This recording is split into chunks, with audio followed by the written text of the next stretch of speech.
ورسوله.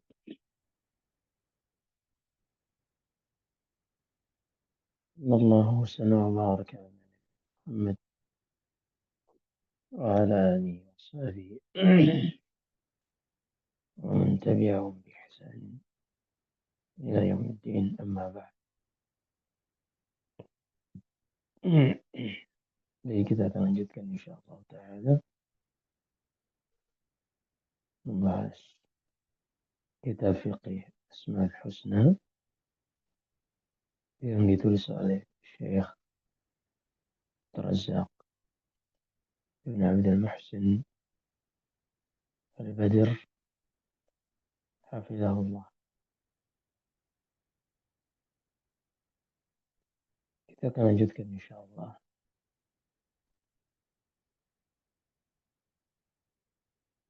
pada pembahasan kita dalam firman Allah Subhanahu wa taala,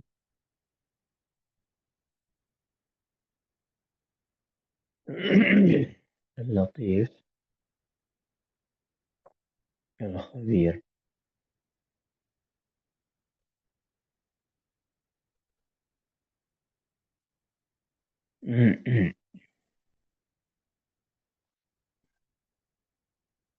Nah,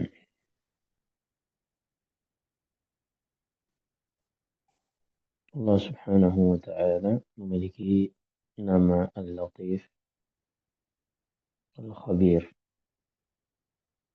قال المؤلف: وهما اسمان تكرر ورودهما مجتمعين في عدة آيات من القرآن الكريم. Nama Allah Al-Latif yang lembut dan Al-Khabir yang maha mengetahui secara detail dan yang akan mengabarkan nama-nama hambanya.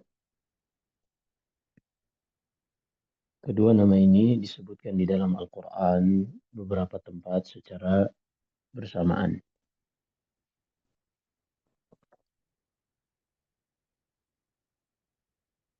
Seperti firman Allah Subhanahu wa taala, la tudrikuhul absar wa huwa yudrikul absar.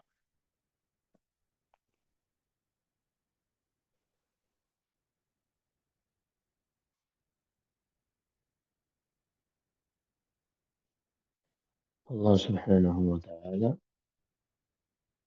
tidaklah bisa diliputi oleh mata-mata pandangan manusia.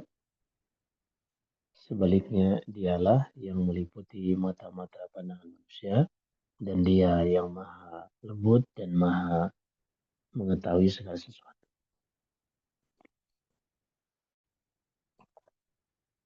وقال تعالى: ألم تر أن الله أنزل من السماء ماء فتصبح الأرض مخضرة إن الله لطيف خبير.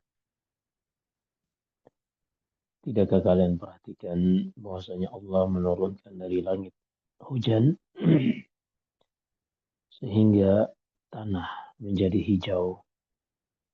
Sungguhnya dialah yang maha lembut lagi maha mengetahui dan mengabarkan apa yang dilakukan hamba-hambanya. وقال تعالى في ذكر وصية لقمان الحكيم لابنه. Dan Allah Subhanahu wa taala sebutkan dalam wasiat Luqman kepada anaknya,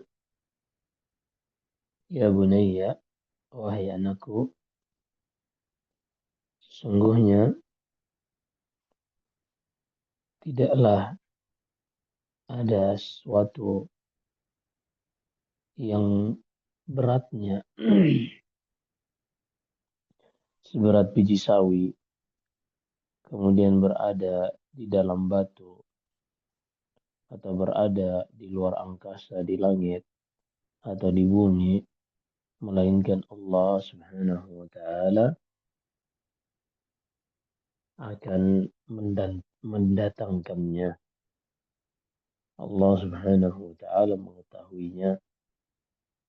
Sesungguhnya dialah yang maha lembut, lagi maha mengetahui perkara detail. Dan juga Allah berfirman, "Fala ya'lamu man khalaq, wa huwa al-latiful khabir." Bukankah yang mencipta dialah yang mengetahui? Sungguhnya dialah yang maha lembut, lagi maha mengetahui perkara itu. Dan Allah berfirman, "Wadhkurna ma yutla fi buyutikunna min ayatillahi wal." Dan bacalah, ingatlah apa yang dibacakan di rumah-rumah kalian berupa ayat-ayat Allah dan hikmah. Sesungguhnya Allah maha lembut lagi maha mengetahui perkara yang kita. Amal khabir, kata penulis. Adapun nama Allah Al-Khabir artinya adalah alladhi adraka ilmuhu as-sarair. Makna Al-Khabir itu artinya yang ilmunya mengetahui perkara-perkara yang detail, yang rahasia. Wattala'a ala maknuni dhamair, yang mengetahui apa yang tersembunyi di dalam hati. Wa alima khafiyatil budur, yang mengetahui apa yang tersembunyi dari bibit-bibit tanaman. Wa lataifil umur, dan perkara-perkara yang halus, yang detail. Wa daqaiqil dzarrat, ودقائق الذرات ودقائق الذرات, dan dia mengetahui objek paling kecil secara detail. فهو اسم يرجع في مدلوله إلى العلم بالأمور الخفية التي هي في غاية اللطف والصغر. Yang mana nama Al-Khabir ini maknanya kembali kepada makna ilmu tentang perkara-perkara yang samar, yang sangat halus dan kecil. Wa fi ghayatil khafa, yang sangat tersembunyi. Wa min babi aula wa ahra ilmuhu bil zawahir wal jaliyah. Maka siapa saja yang memiliki ilmu seperti ini, tentunya untuk perkara-perkara yang zahir dia lebih mengetahuinya. وقد مضى كلام عن صفة العلم وإحاطة علمه سبحانه بكل شيء. Dan kita telah jelaskan sebelumnya tentang sifat ilmu dan peliputan ilmu Allah terhadap segala sesuatu. Dan bahwasanya Allah Subhanahu wa taala ilmunya meliputi segala sesuatu. Dan Allah telah mengetahui dan Allah merinci, menghitung, menetapkan segala sesuatu dengan jumlahnya masing-masing. Wa amma latif falahu ma'nayan. Adapun nama Allah Al-Latif memiliki dua makna. Ahaduhuma bima'na al-khabir. Yang pertama, Latif ini sama dengan khabir tadi artinya. Wa huwa anna ilmahu daqqa wa latuf hatta adraka as-saraira wal-dhamaira wal-khafiyah. Maknanya yaitu ilmu Allah itu sangat detail dan halus. Sehingga Begitu halusnya dan detailnya ilmu tersebut, dengannya Allah mengetahui perkara-perkara yang rahasia, yang tersembunyi, dan yang samar. Wal ma'na tsani, makna yang kedua, alladhi yusilu ila ibadihi wa awliyaihi wa salihahum بلطفه وإحسانه من طرق لا يشعرون بها. Makna yang kedua, nama Allah Al-Latif adalah Allah Subhanahu wa Ta'ala memberikan ihsan kebaikannya untuk kemaslahatan wali-walinya, hamba-hamba pilihannya. Begitu lembut dan halusnya Allah Subhanahu wa Ta'ala menyampaikan kebaikannya tersebut hingga hamba-hambanya tidak mengetahui semuanya itu. Tidak menyadarinya bahwasanya itu adalah bentuk dari kebaikan Allah Subhanahu wa Ta'ala. Bentuk dari kebaikan Allah Subhanahu wa Ta'ala. Ini yang tidak dirasakan oleh makhluk.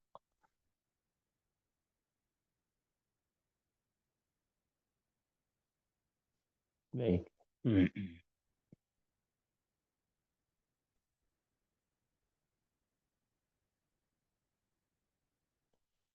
قال ابن القيم رحمه الله: وهو اللطيف بعبده ولعبده واللطف في أوصافه نوعان. Dan Allah itu memiliki nama Latif, sifat lembut kepada hambanya untuk hambanya. Wal lutfu dan kelembutan pada sifatnya itu ada dua macam. Idraku asraril umuri bi khibrah. Yang pertama adalah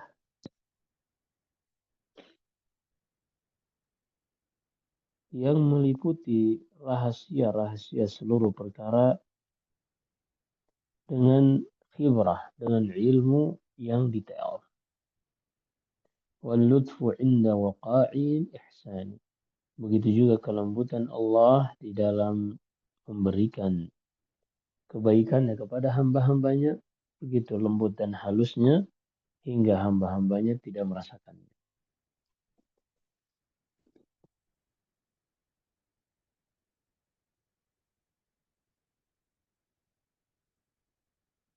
فيريك عزته ويبدي لطفه والعبد في الغفلات عن ذا الشأن. Ia perlihatkan kepadamu keperkasaannya, namun ia samarkan darimu kelembutannya. Dan para hamba di dalam perkara ini berada di dalam kelalaian, tidak menyadarinya.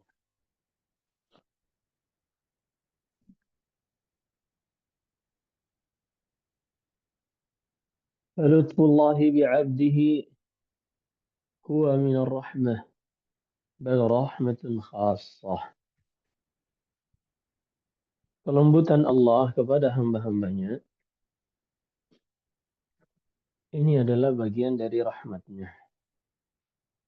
Bahkan itu adalah rahmat khusus.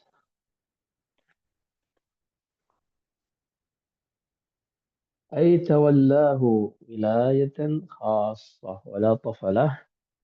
Ketika dikatakan Allah bersikap lembut kepada hamba tersebut, yaitu Allah Subhanahu wa Ta'ala menjaganya dengan penjagaan yang khusus. mengurusi urusannya dengan pengurusan yang khusus. Biha tasluhu ahwaluhu al-zahiratu wal batin. Dengan kelembutan Allah itulah hambanya tersebut mendapatkan kemaslahatan baik perkaranya yang fisik ataupun yang non fisik, yang nampak ataupun yang batin. وبها تندفع عنه جميع المكروهات من الأمور الداخلية. Dengan sifat lembut tersebut, hilanglah segala hal-hal yang tidak disukai oleh hamba dari perkara-perkara psikis maupun fisik, baik perkara-perkara internal hamba ini ataupun eksternal. فالأمور الداخلية لطف بالعبد والأمور الخارجية لطف للعبد. Adapun perkara-perkara di dalam hamba tersebut, maka ini adalah kelembutan Allah dengan hambanya. Baik itu perkara-perkara yang kelapangan hati, kelapangan dada, ini diberikan keberkahan seseorang di dalam waktunya, atau diampuni dosa-dosanya. Ini semua adalah bagian dari kelembutan Allah dalam perkara dakhiliyah, perkara dalam hamba tersebut, internal. Adapun yang di luar hamba tersebut,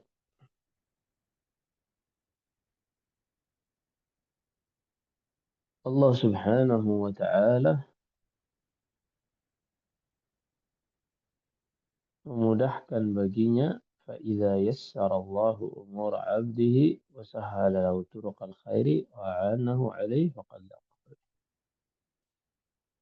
Jika Allah Subhanahu wa Ta'ala telah mudahkan urusan seorang hamba, Allah mudahkan jalan-jalan untuk mendapatkan kebaikan, Allah menolongnya untuk melakukan hal tersebut, maka Allah telah bersikap lembut terhadap hamba tersebut. وإذا قيض له أسبابا خارجية غير داخلة تحت قدرة العبد فيها صلاح فقد لطف به.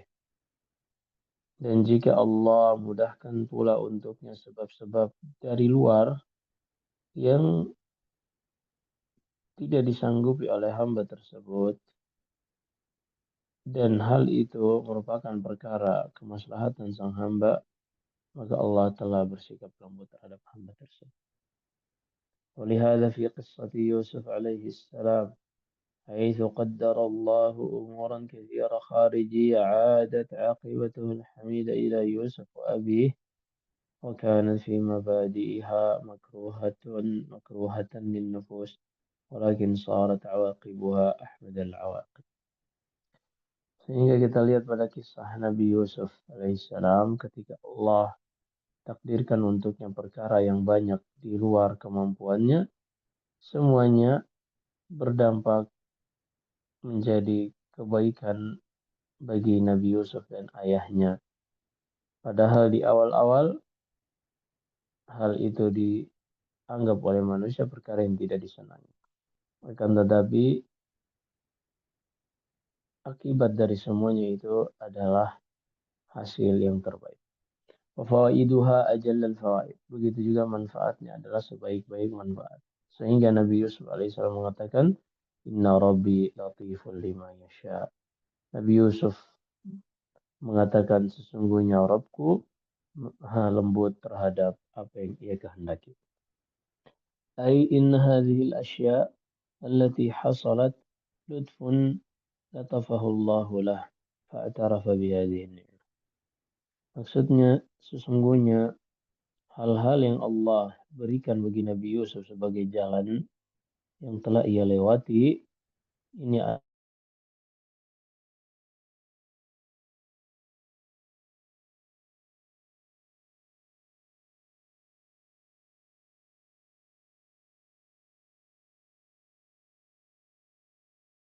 kelembutan Allah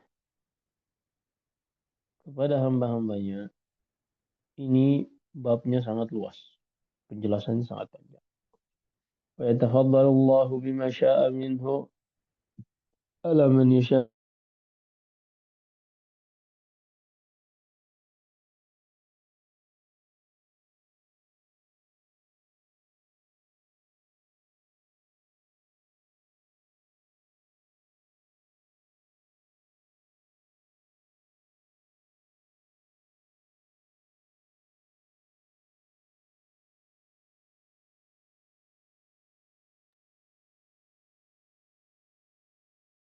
Assalamualaikum Ustadz. Afwan suaranya hilang Ustadz.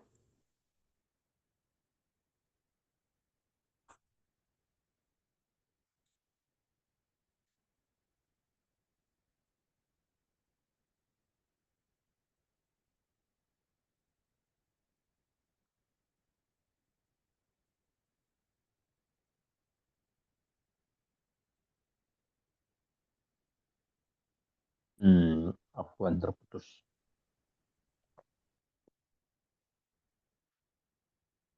La ilaha illallah.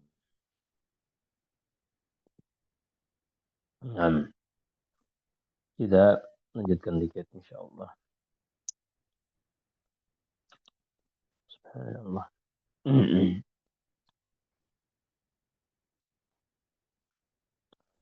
La ilaha illallah wahdahu la syarika.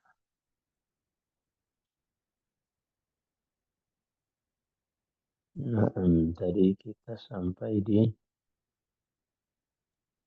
Eh, Tadi ini Ustadz nah, Afwan, Ustadz bacakan apa Mas tentang apa ya masih masih ini Ustadz apa dalil-dalil gitu Ustadz. Terus terputus tapi cuma baru sedikit gitu. nah, baik.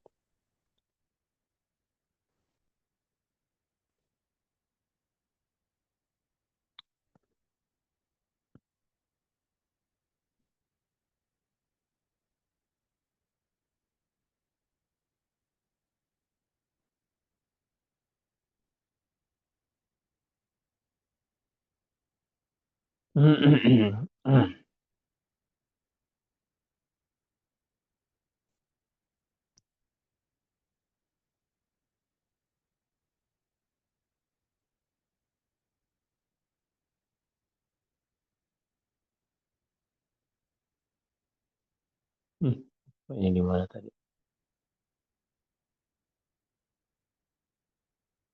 Ini udah tahu. Hmm.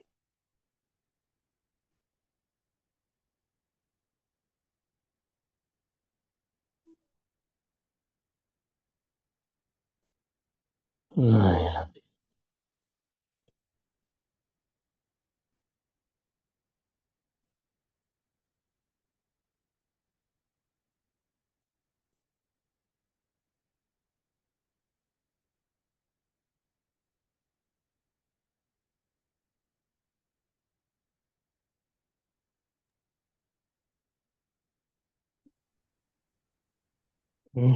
Berapa? Baik.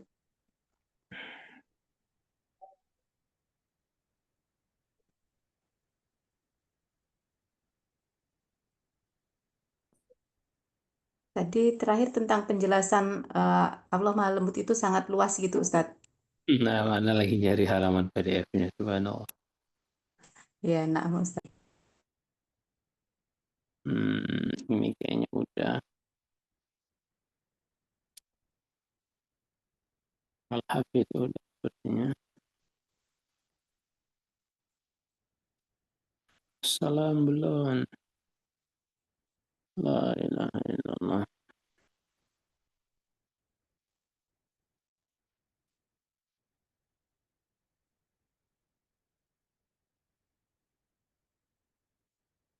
Baik.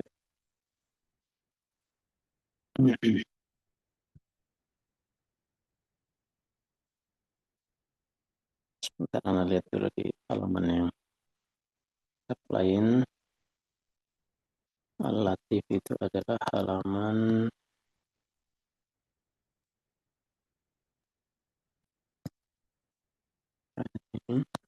Taib, halaman ke 138.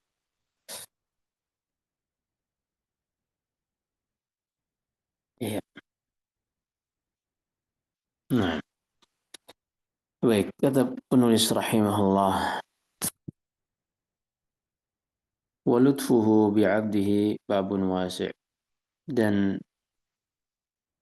kelembutan Allah kepada hamba-hambanya ini adalah bab yang luas.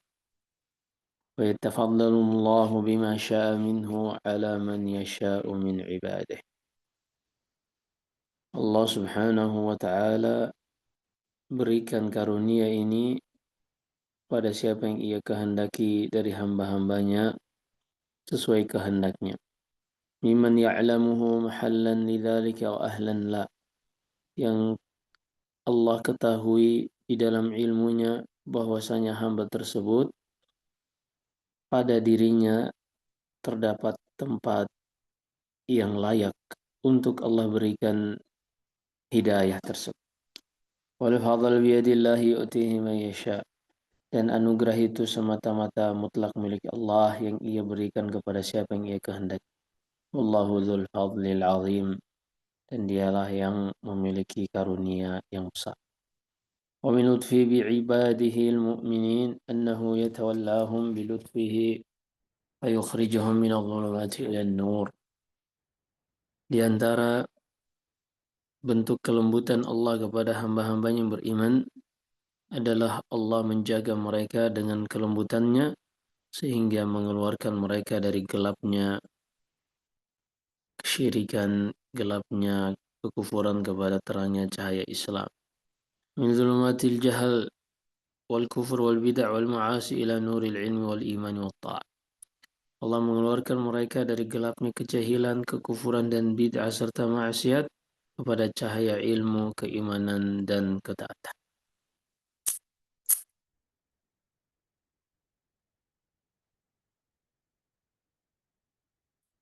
Wa min lutfihi bihim, di antara kelembutan Allah tersebut, an yaqiyahum ta'ata anfusihim al-ammarati bis-su', yaitu Allah menjaga mereka untuk tidak mengikuti jiwa mereka yang mengajak kepada kejelekan. Allati hadza tab'uha, yang mana jiwa ini memiliki tabiat mengajak manusia kepada kejelekan. Fayuwaffiquhum linahyi nafsi 'anil hawa. Allah pun berikan hidayah kepada jiwa mereka untuk bisa menahan hawa nafsunya. Wa yasrifu anhum as-su'a wal fahsya ma'a tawafuri asbabil fitnati wa jawazibil ma'asi wasyahawat. Allah palingkan mereka dari kejelekan dan perbuatan keji dengan terpenuhinya sebab-sebab untuk terjauhkan dari fitnah dan hal-hal yang bisa mengantarkan kepada maksiat serta syahwat. فيمن عليهم ببرهان لطفه ونور إيمانهم الذي من عليهم به. Maka Allah Subhanahu wa taala anugerahkan kepada mereka dengan bukti kelembutannya dan cahaya keimanan mereka yang Allah telah berikan pula anugerah keimanan ini untuk mereka. Fayad'unaha mutmainnatan litarkiha nufusuhum. Maka mereka pun meninggalkan maksiat tersebut dalam keadaan hati mereka tenang. Munsyarihatan lil 'abdi anha suduruhum. Dengannya dada mereka menjadi lapang dengan meninggalkan maksiat tersebut. Wa min lutfihi bi'ibadihi annahu yaqdiru arzaqahum bihasbi ilmihi bimaslahatihim. Dan di antara kelembutan Allah kepada hamba-hambanya, Allah tetapkan rezeki-rezeki untuk hamba-hambanya sesuai ilmunya dan sesuai kemaslahatan hambanya. La bihasabi muradatihim, tidak diberikan semata-mata sesuai keinginan hamba. Faqad yuriduna syai'an wa ghairuhu asla. Terkadang mereka manusia mengharapkan sesuatu, namun sebenarnya selain dari yang mereka harapkan lebih bermaslahat untuk mereka. fayuqaddiru lahumul aslah fa in karihu lutfan bihim, maka Allah takdirkan untuk mereka yang lebih maslahat walaupun mereka tidak menyukainya dikarenakan kelembutan Allah untuk mereka. Allahu latifun bi'ibadihi yarzuqu man yasha wa huwal qawiyul aziz. Dialah Allah yang maha lembut kepada hamba-hambanya, memberi rezeki kepada siapa yang ia kehendaki, dan dia yang maha kuat lagi maha perkasa. Wa min lutfihi bihim annahu yuqaddiru alaihim anwa'an min al-masa'ib wa duruban min al-balaya wal mihan sawqan lahum ila kamalihim wa kamali na'imihim. Di antara kelembutan Allah kepada mereka, Allah takdirkan untuk mereka berbagai macam musibah dan berbagai macam cobaan serta ujian. Semuanya ini Allah antarkan kepada mereka untuk menyempurnakan mereka dan menyempurnakan nikmat yang mereka dapatkan. Wa min lutfi bi'abdihi an yuqaddira lahu an yatarabba fi wilayati ahli salah wal ilm wal iman baina ahli al-khairi liyaktasib min adabihim wa ta'dibihim. Di antara kelembutan Allah Subhanahu wa taala kepada hambanya, Allah menakdirkan seorang hamba untuk tumbuh besar di dalam lingkungan orang-orang yang saleh, orang-orang berilmu dan beriman. Di antara di lingkungan orang-orang baik. Sehingga ia bisa mempelajari adab-adab dari orang-orang yang baik tersebut. Wa an yansha'a kadzalika baina abawaini salihain. Di antara nikmat tersebut juga Allah memberikan nikmat kepada hambanya tumbuh besar di bawah didikan dua orang tua yang saleh. Wa aqarib atqiya, dan juga kerabat-kerabat yang bertakwa. Wa fi mujtama'in salih, dan di dalam lingkungan yang baik. Hada min a'zami lutfi bil 'abd, dan ini semuanya adalah bentuk kelembutan Allah kepada hambanya. فإن صلاح العبد موقوف على أسباب كثيرة من أعظمها نفعا هذه الحالة. Karena kesolehan, kebaikan seorang hamba itu tentunya tergantung kepada sebab-sebab yang Allah jadikan yang sangat banyak. Di antara sebab tersebut yang bisa memberikan manfaat adalah kondisi yang kita sebutkan, lingkungan yang saleh, orang tua yang saleh. Wa min lutfillahi bi'abdihi an yaj'ala rizqahu halalan fi rahatin wa qana'atin yahsul bihi al-maqsud. Di antara kelembutan Allah kepada hambanya, Allah jadikan baginya rezeki yang halal dalam ketenangan dan kecukupan sehingga ia bisa melaksanakan tujuannya. Wala yashghaluhu amma khuliqalah min al-ibadah wal ilm wal amal bih. Sehingga pekerjaan tidaklah menyibukkannya dari tujuan ia diciptakan berupa ibadah, mempelajarinya dan mengamalkan ibadah tersebut. Sebaliknya, apa yang ia dapatkan berupa harta dan fasilitas, semuanya ini membantunya untuk bisa merealisasikan tujuan ia diciptakan. ومن لطف الله بعبده أن يقيض له إخوانا صالحين ورفقاء متقين يعينونه على الخير. Dan di antara kelembutan Allah kepada hambanya, Allah Subhanahu wa ta'ala berikan baginya saudara-saudara yang saleh, teman-teman yang bertakwa, yang menolongnya di atas kebaikan. Wa yashudduna min azrihi fi suluki sabil istiqam, yang akan menguatkan ia di dalam menjalani istiqamah. Wal bu'du an subulil halak wal inhiraf, dan dijauhkan dari jalan-jalan kebinasaan dan penyimpangan. Wa min lutfillahi bi'abdihi an yabtaliyahu bi ba'dil masa'ib wa yuwaffiquhu lil qiyam bi watifati as-sabri fiha. Dan di antara bentuk kelembutan Allah kepada hambanya, Allah uji hamba tersebut dengan beberapa musibah, kemudian Allah berikan taufik untuknya sehingga ia bisa menjalani ujian ini dengan sebuah bentuk ibadah, yaitu bersabar terhadap musibah. fayuniluhu rafi'ad darajat wa 'aliyar rutab. Maka dengan ia bersabar, ia pun mendapatkan kedudukan yang tinggi dan tingkatan yang mulia. Wa an yukrimahu bi an yujada fi qalbi halawata rauhir raja wa ta'milir rahmah wa intidharil faraj wa kashfid dur. Dan agar Allah berikan ia kemuliaan dengan memberikan di dalam hatinya rasa manis menantikan rahmat Allah dan menunggu rahmat Allah serta jalan keluar dari Allah, begitu pula dihilangkannya musibah tersebut. Fayakhifu alamuhu wa tanshatu nafsu. Sehingga dengan ini semua rasa sakitnya pun akan ringan ia lewati dan jiwanya tetap bersemangat di dalam menjalani kehidupan.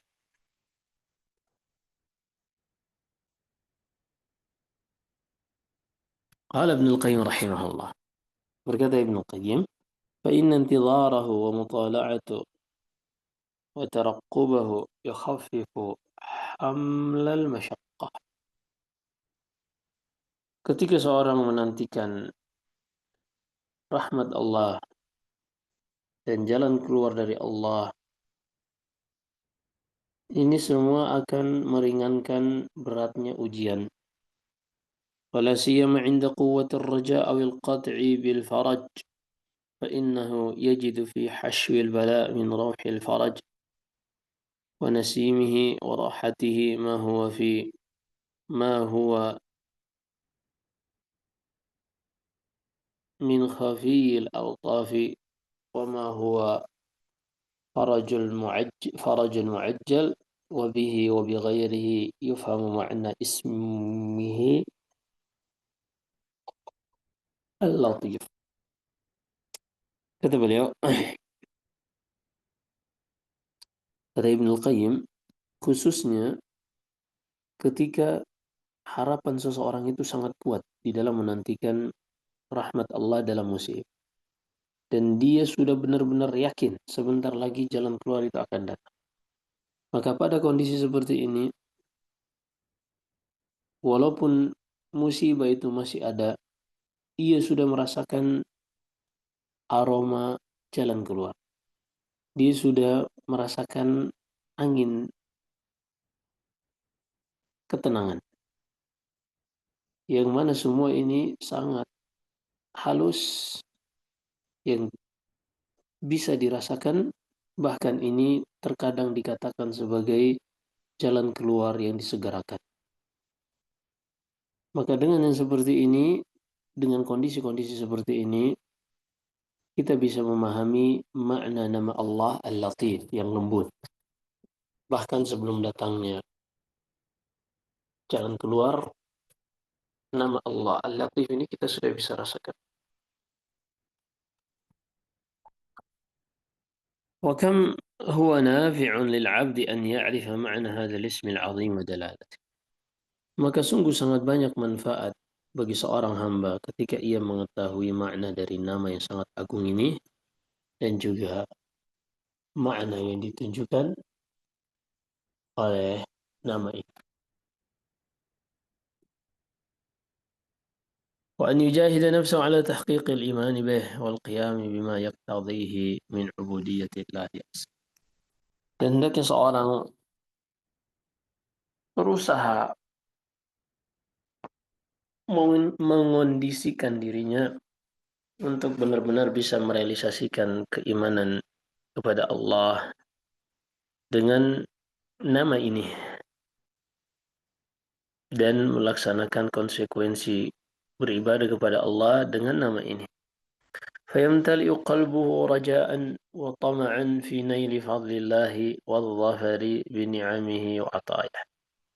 Sehingga hati seorang dipenuhi harapan dan keinginan untuk mendapatkan anugerah dari Allah dan kemenangan dengan nikmat dan pemberian dari Allah. Mutaharriyan fi kulli ahwalihi al-fawz. Dia selalu berusaha di dalam menjalani setiap kondisi kehidupannya untuk mendapatkan kesuksesan bil awaqibil hamidah, dengan akhir yang baik, wal ma'alatir rasyidah, dan penghujung yang dibimbing oleh Allah. Wathiqan bi rabbihil latif, yang ia merasa yakin dengan Allah yang maha lembut, wa maulahul karim, dan walinya yang menjaganya yang maha mulia, lin ni'amis sawabighi wal ata'i wan nawal, pemilik segala nikmat yang sangat banyak melimpah dan pemberian serta karunia. Wa man yataharral khaira yu'tah, siapa saja yang berusaha mendapatkan kebaikan pasti dia akan diberikan. Wa man yatawaqqash syarra yuqa, dan siapa saja yang berusaha menghindari keburukan dia akan dijaga dari keburukan tersebut.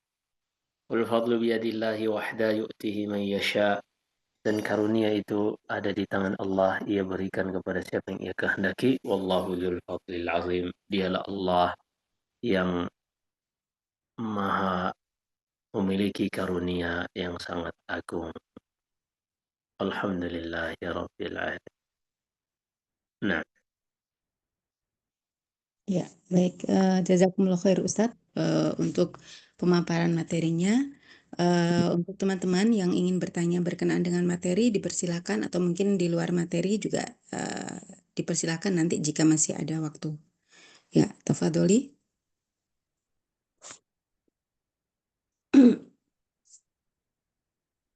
Ya, Ustadz, Ana izin bertanya Ustadz berkenaan dengan materi tadi tentang salah satu bentuk kelembutan Allah dengan memberikan musibah untuk menyempurnakan nikmatnya. Bisa tolong dijelaskan Ustadz, maksudnya bagaimana Ustadz? nah, nah,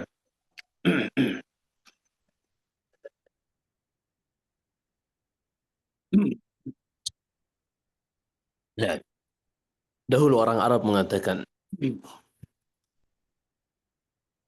as-sihhatu tajun fi ra'si as-sahih la yarahu illa al-marid. Kesehatan itu mahkota yang ada di kepala orang sehat. Tidak ada yang bisa melihatnya kecuali orang sakit. Jadi, apa yang disebutkan penulis ini ada dua hal.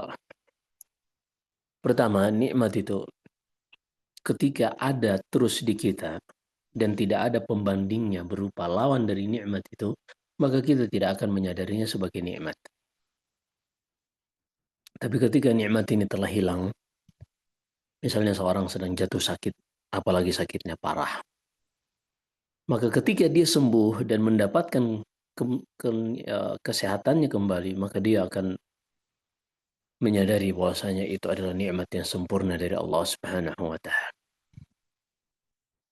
Itu yang pertama, seorang sudah mendapatkan nikmat, kemudian dia diuji, lalu dikembalikan lagi sehingga dia menyadari itu adalah nikmat yang sangat luar biasa.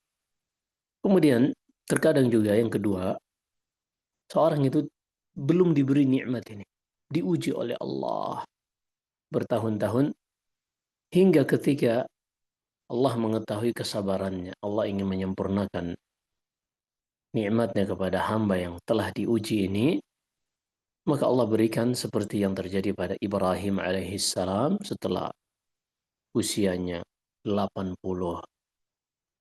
sekian tahun, 84 tahun, barulah ia dikaruniai anaknya berupa Ismail setelah ia melewati ujian. Maka terkadang Allah berikan kita ujian ini untuk menyempurnakan nikmat. Kemudian poin yang ketiga, ujian ini juga akan menjadi kebaikan bagi seorang hamba sebagai kesempurnaan nikmat untuk di akhirat kelak. Karena dengannya seorang hamba akan digugurkan dosa-dosanya, diangkat derajatnya dengan ujian tersebut. Nah, wallahu a'lam. Jazakallah khair Ustadz untuk penjelasannya, Masya Allah. Ya, dari Umahat ada yang ingin bertanya?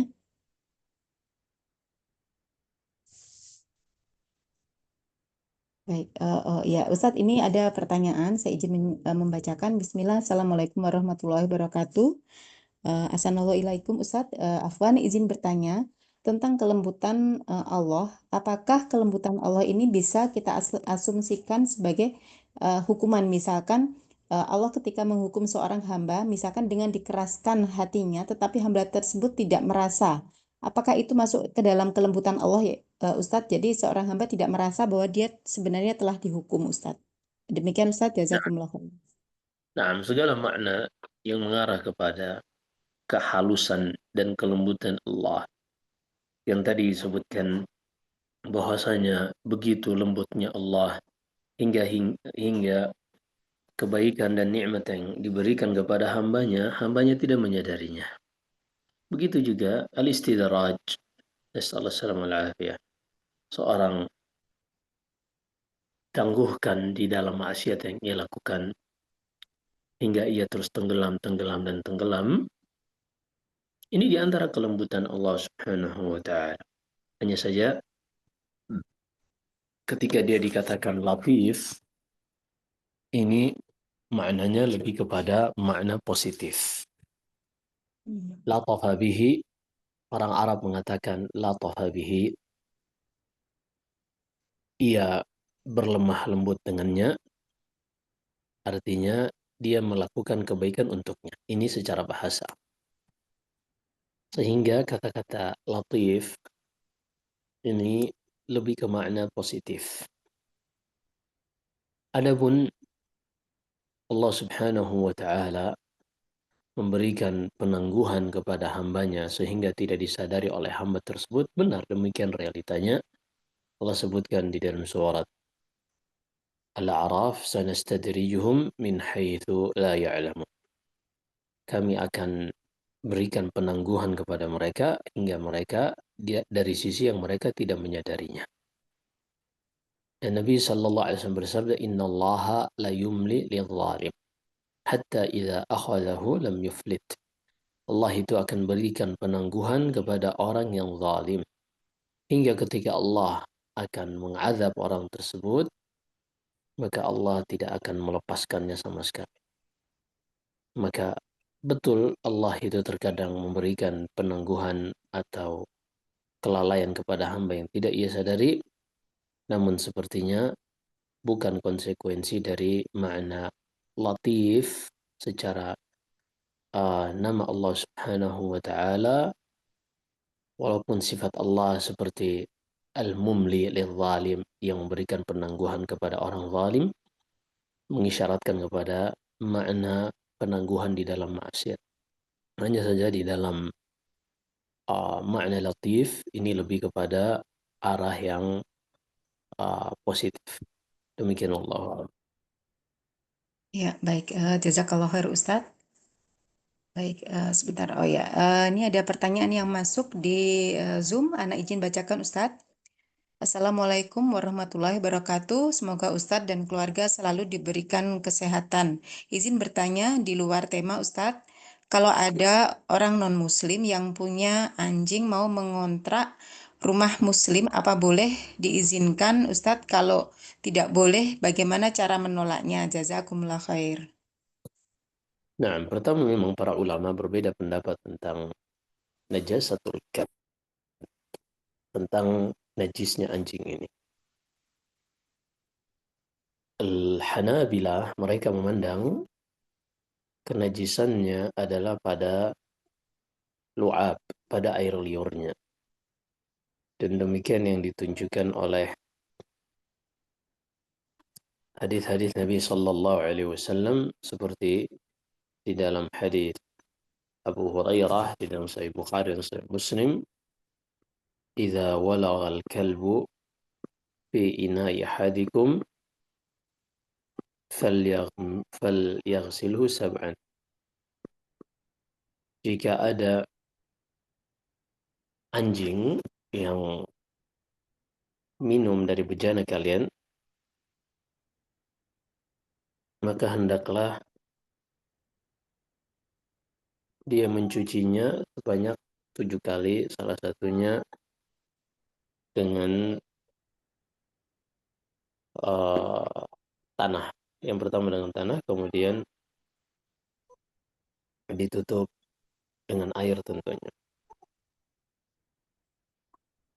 Maka ini hukum najis bagi anjing disebutkan ulama Hanabilah, kenajisannya adalah pada liurnya. Adapun Malikiyah, mereka menganggap anjing ini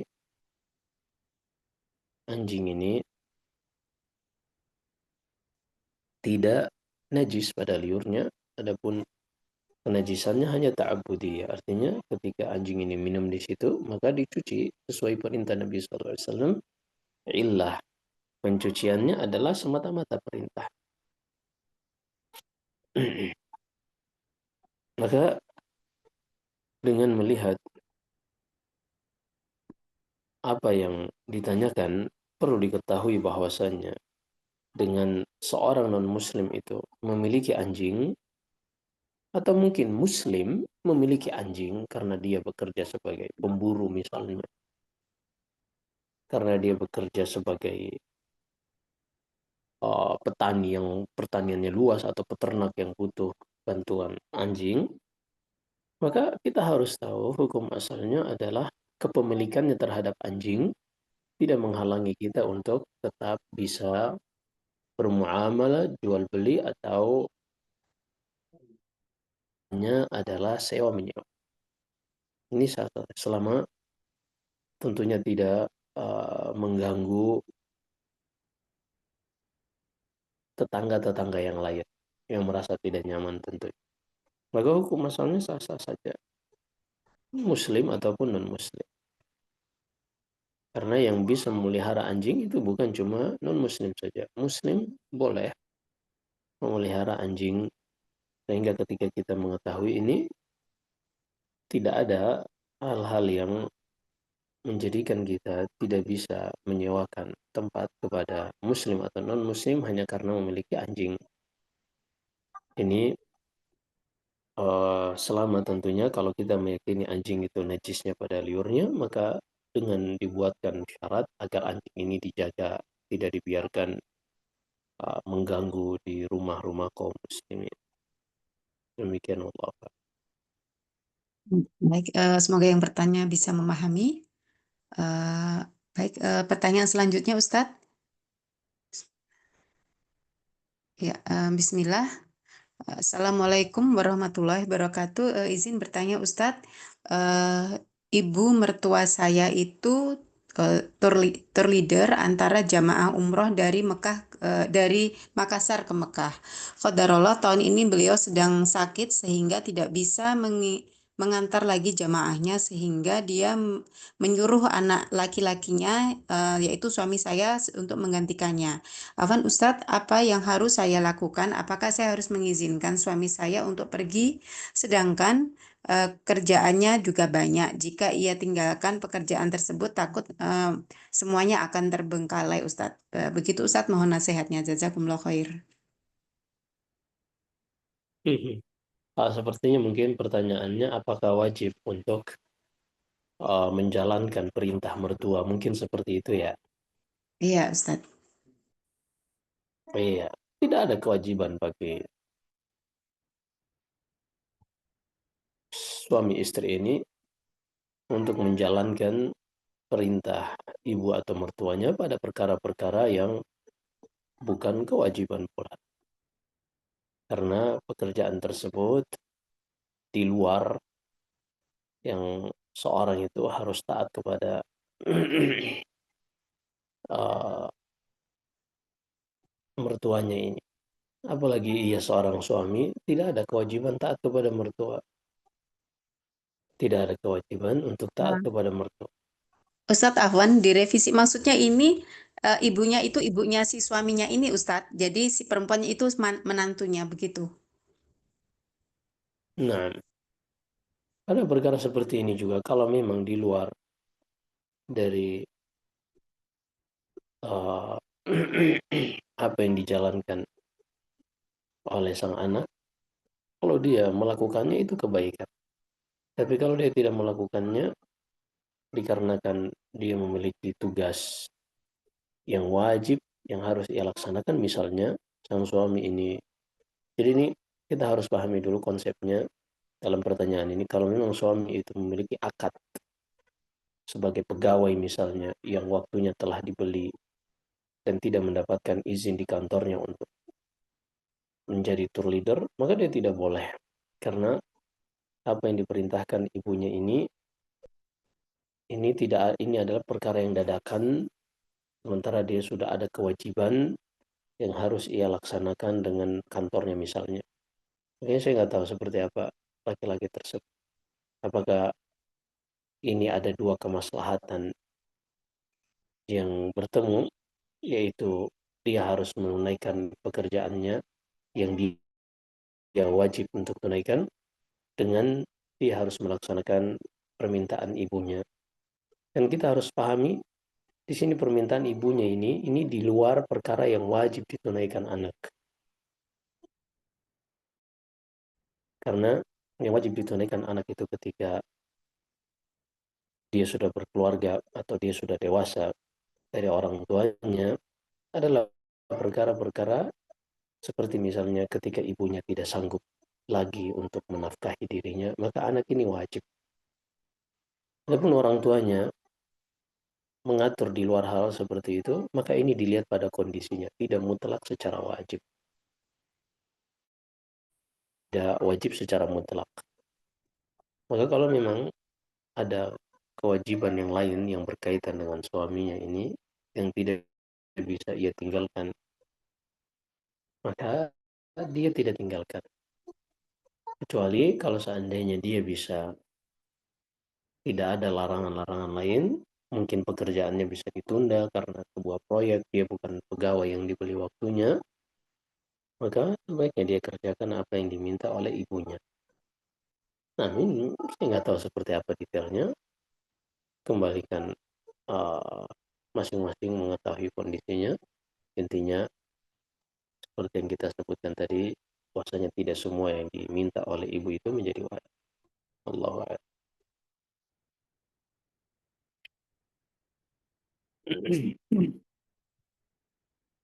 Dari teman-teman ada yang ingin bertanya secara langsung, dipersilahkan.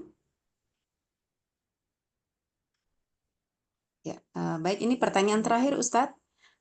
Ustadz, Bismillah, Assalamualaikum warahmatullahi wabarakatuh.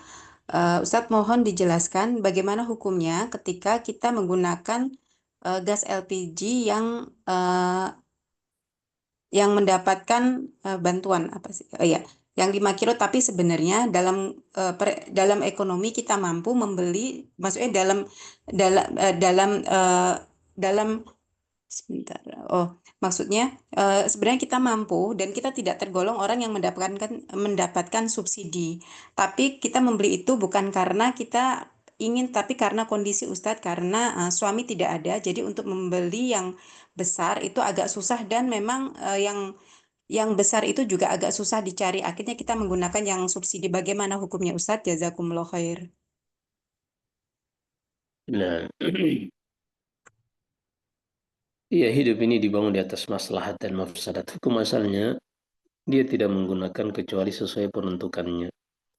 Tapi kalau seandainya pada kondisi dia tidak mendapatkan kecuali yang subsidi ini, tentunya itu ada sedikit mafsadat di situ. Tapi mafsadat kalau dia tidak makan lebih besar. Maka pada kondisi-kondisi seperti ini, kondisi tertentu dia tidak mendapati kecuali gas yang subsidi, maka insya Allah pada kondisi itu tidak mengapa. Pada kondisi itu insya Allah tidak mengapa. Tapi kalau kondisinya sudah balik lagi normal, maka hendaknya dia tidak gunakan kecuali sesuai peruntukannya. Nah, Allah. Ya, baik. Jazakumullah khair Ustadz. Alhamdulillah pertanyaan sudah tidak ada lagi. Mungkin jika Ustadz berkenan, mohon ditutup Ustadz. Sebelumnya mungkin jika ada nasihat untuk kami. Baik, alhamdulillah. Semoga Allah senantiasa mengilhamkan kita untuk terus memahami nama-namanya dan mengerti konsekuensi dari nama-nama tersebut. Yang semakin membantu kita untuk taat kepada Allah Subhanahu wa taala dan menjauhi maksiat-maksiatnya. Wallahu a'lam. Semoga apa yang kita dengarkan bermanfaat. Jika ada benar semata-mata dari Allah Subhanahu wa taala, jika ada kesalahan dan kekurangan dari saya, astagfirullah li wa lakum. Sallallahu alaihi wasallam baraka ala nabiyina Muhammad. Subhanakallahumma wa bihamdika asyhadu an la ilaha illa anta astaghfiruka wa atubu ilaik. Assalamualaikum warahmatullahi wabarakatuh. Waalaikumsalam warahmatullahi wabarakatuh. Jazakumullah khair Ustadz untuk materinya dan nasihat-nasihatnya kepada kami. Dan untuk teman-teman yang bertanya, semoga Allah berikan kefahaman dan apa yang kita pelajari hari ini menjadi bekal kita di dunia dan di akhirat. Dan dengan itu semoga kita semakin tahu betapa luasnya rahmat Allah untuk kita semua, betapa kita begitu banyak Allah memberikan nikmat-nikmat itu, sehingga dengan itu semoga Allah berikan kita kemudahan untuk menjadi hamba yang semakin taat dengan perintahnya dan menjauhi larangannya. Amin Allahumma amin. Dan kami atas nama admin memohon maaf jika terjadi kekurangan. Insya Allah kita akan berjumpa di besok insya Allah fikih muyasar tentang bab jual beli insya Allah di jam 8 insya Allah biidnillah. Dan kami tutup dengan doa kafaratul majelis. Subhanakallahumma wa bihamdik asyhadu alla ilaha illa anta astaghfiruka wa atubu ilaik. Assalamualaikum warahmatullahi wabarakatuh.